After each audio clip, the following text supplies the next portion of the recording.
Hello everybody, this is Tidepool 0013, which is a bunch of stuff that's under the hood. No real new functionality that you can use, but certainly quite a lot of work was done on the underlying framework.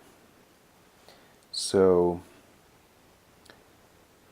the main theme behind this release is that we had been sharing files via Dropbox as a way to get started, and this is not something we could do long term because we, number one, can't expect everyone to use Dropbox, and number two, the files were conflicting with each other, so we had to make all of the media files and the configuration files and so forth, and especially the database cache, local to individual users. So towards that end, we're going to create a Tidepool directory and synchronize the server information with your local directory. So let's do that. First, we're going to take a look at. We can see that the item table on the server is empty, and the word table on the server is empty. Okay, let's run Tidepool.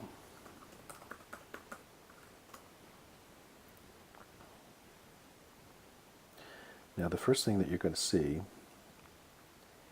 is as Tidepool starts up, it will create the necessary directories. And you can see that it created this cache here, which is empty at this point. It created these configuration files, which most people will ignore, but they allow you to change certain properties. It also allows you to change your logging properties, which is the logging level.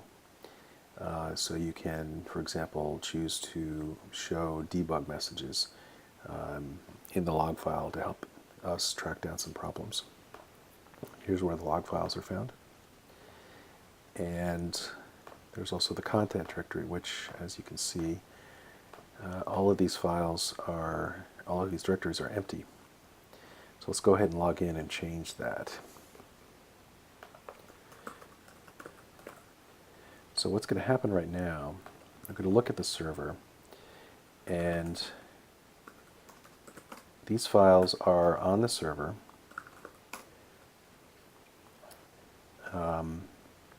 and my copy of Tidepool is going to reach out to the server using WebDAV, copy all the files that are in the content directory one by one, and then it's going to create words in the local database and then synchronize with the server. So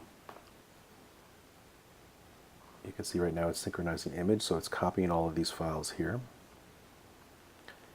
And the little Cylon thing changes into a standard progress bar once now we're doing the models. Sounds.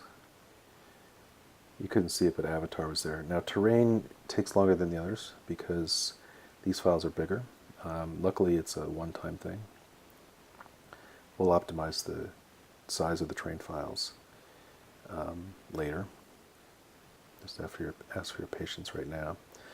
Now we're creating words from the files we downloaded and then updating the server database. Stories, we just basically started stories. There's really no story functionality yet. And Tidepool opens up.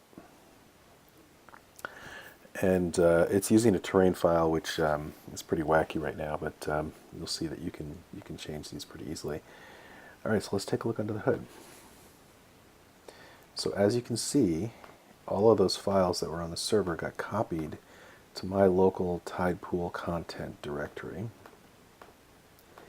And if we look at the database, we can also see that the server got all of these words defined, and as the world was created anew, it created these items as well. So the beauty of this arrangement is that if I wanted to add an image to Tidepool, I can simply drop it into this directory and restart Tidepool, and it will recognize that it's new. It'll create a new word, and it'll upload both the word database information and the file to StoryMill. And then somebody else running Tidepool will download that file and the database information. So the synchronizing, it's basically replication, full-on replication, kind of a typo-specific Dropbox kind of thing with a database thrown in. So that's it for the work that was done, both with the caching system. I didn't say this, but it got much smarter in terms of when it copies things back and forth between the server database and the local database, and these other things. So that's it for now. Thanks for listening.